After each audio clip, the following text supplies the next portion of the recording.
கிறிஸ்துநாமத்துக்கு மிகுந்ததாக இந்த நாளை புனித வழியாக கொண்டாடி கொண்டிருக்கிறோம். இந்த புனித வழியை கொண்டாடி கொண்டிருக்கிறால் நமக்கான பாடுகளை கர்த்தர் ஏற்றுக்கொண்டு இந்த வெள்ளிக்கிழமை என்று ஏற்றுக்கொண்டதை நாம் விசுவாசிக்கிறதுனால இந்த புனித வழியை கொண்டாடி கொண்டிருக்கிறோம். கர்த்தர் படும் பாடுகளில் அநேக பாடுகள், இந்த சிலுவை பாடுகள் பட்டாரு. அவர் சிலுவையில் மரண தருவாயில் இருக்கும்போது யூத மக்கள் அனைவரும் கடைசி ஆண்டவர் என்ன 7 வார்த்தை பேச போறாரு எதிர்பார்க்கிற நிலையில கடைசியாக 7 வார்த்தையை பேசினார். அது முதலாவது வார்த்தை பேசினாங்க. 2வது வார்த்தையாக ஆண்டவர் பேசியதாவது ரட்சிப்பு. ரட்சிப்பு குறித்தான வார்த்தை லூக்கா சுவிசேஷம் 23ஆம் அதிகாரத்தில் 42-43 வாசிங்க. இயேசுவை நோக்கி, ஆண்டவரே, நீர் உம்முடைய ராஜ்யத்தில் வரும்போது அடியேனை நினைத்தருளும் என்றான். இயேசு அவனை நோக்கி, இன்றைக்கு நீ என்னுடனே கூட பரதேசியில் இருப்பாய் என்று மெய்யாகவே உனக்கு சொல்கிறேன் என்றார். ஆமென். ஆண்டவர் சொல்ற 2வது வார்த்தையில இயேசு அவனை நோக்கி, இன்றைக்கே நீ என்னோட கூட பரதேசியில் இருப்பாய் என்று மெய்யாகவே உனக்கு சொல்லுகிறேன் என்றார். யாரை நோக்கி சொன்னார் ஆண்டவர்? பக்கத்தில் இருந்த 2 கள்ளர்கள். அதாவது பார்த்தீங்கன்னா, ஆண்டவர் அந்த மரண பாடுகளை அனுபவித்துக் கொண்டிருக்கும் போது 2 தரப்பினர் மக்கள் அங்கே இருந்தார்கள். ஒரு தரப்பினர் பார்த்தீங்கன்னா, ஆண்டவர் இவ்வளோ பாடுகள் கொடுக்கிறார்கள் என்று கண்கலங்கிய மக்களும் இருந்தார்கள். ஒரு தரப்பினர் அவரை ஏளனமாக பேசிய மக்களும் இருந்தார்கள். இந்த 2 தரப்பினர் மக்களின் நினைவாகத்தான் அங்கே பாருங்க, ஆண்டவருடைய 2 பக்கத்திலையும் 2 கள்ளர்கள் இருந்தார்கள்.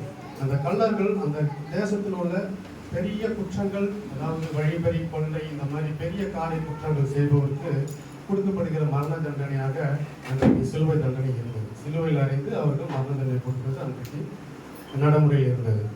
அப்படி இந்த 2 கள்ளருக்கும் கொடுக்கப்பட்டது வாஸ்தவம். ஆனால் ஆண்டவருக்கு ஏன் இந்த பாடு கொடுத்தது? அப்படி இந்த 2 கள்ளர்களும் இருக்கும் பொழுது பாருங்க, இந்த மக்கள் அநேக படை வீரர்கள், போர் வீரர்கள், வேத பண்டிதர்கள் எல்லோருமே ஆண்டவரை பயங்கரமா நிந்திச்சு ரொம்ப ஏளனமா பேசினாங்க. நீ கிறிஸ்து என்றால், நீ ரட்சகர் என்றால் உங்களையும் ரட்சிக்கொள், எங்களையும் ரட்சி அப்படின்னு என்னென்ன ஏளனமா பேச முடியுமோ அவ்வளவும் பேசினாங்க. அதுல பாத்தீங்கன்னா இந்த 2 கள்ளர்கள்ல இந்த இடதுபுறம் இருந்த கள்ளர், வலதுபுறம் இருந்த கள்ளர், இடதுபுறமா இருந்த கள்ளரும் கூட ஆண்டவர் அந்த அளவுக்கு, நீ ஆண்டவராக இயேசு கிறிஸ்து என்றால் உங்களையும் ரட்சித்துக்கொள், என்னையும் ரட்சித்துக்கொள் என்று ரொம்ப ஏளனமா பேசினான். ஆனால் வலதுபுறமாக இருந்த ஒரு கள்ளனும் அந்த கள்ளனை பார்த்து கேட்கிறான், நாம நியாயப்படி தண்டிக்கப்படுகிறோம், நம் நடப்பித்தவர்களுக்கு தக்க பலனை அடைகிறோம், இவரோ தகாத என்றும் நடப்பிக்கவில்லையே என்று அவனை கடிந்து கொள்கிறார்.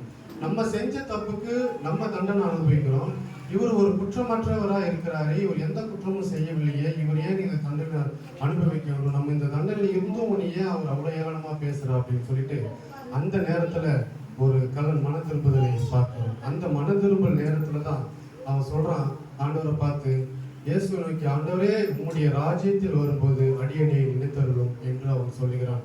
அவன் அந்த கடைசி தருவாயில அந்த மன திரும்புற அந்த வேலையில ஆண்டவரை பார்த்து சொல்றான்.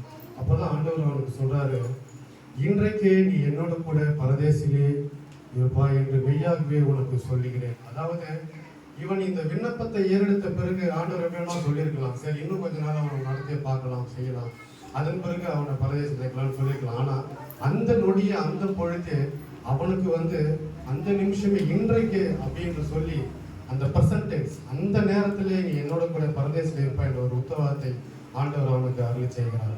இதனால பாத்தீங்கன்னா இந்த கடைசி நிமிடத்துல அந்த பாடுகள் மத்தியில இவர் இப்ப அநேகம் நம்ம என்ன செய்வோம்னா, அவர் சண்டை போட்டவங்க கூட பாத்தீங்கன்னா அவன் விழுந்துட்டான், அவன் ஒன்றும் பண்ணிட்டான், அவனை நம்ம எப்படி நம்புறது அப்படின்னு நம்ம யோசிப்போம். அப்படி அவர் சாகும் தருவாயில் இருக்கிற ஒருத்தவரை அவன் அந்த நேரத்துல ஏற்றுக்கொண்டு, இவர் தான் உண்மையான ஆண்டவர், இவர் தான் மையா மேசியா என்று அவர் ஏற்றுக்கொண்டு அந்த நேரத்துல கடைசி தருவாயில் ஆண்டவர்கிட்ட விண்ணப்பம் செய்கிறாங்களா, அதுதான் அவன் கடைசி நேரத்துல அவன் பொல்லாதனா இருந்தான், திருடனா இருந்தான், வழிபறியா இருந்தான், ஆனால் அவன் செய்வது என்னவென்று அவன் அறியாது இருந்தான். அப்படி அறியாது இருந்து செய்த காரியத்தை கடைசி நேரத்தில் இவர்தான் மெய்யான ஆண்டவர் என்று உணர்ந்து அந்த கடைசி தருவாயில அவன் மறந்திருப்பனான், கர்த்தர் அவனை ரட்சித்தார் என்று பார்க்கிறோம்.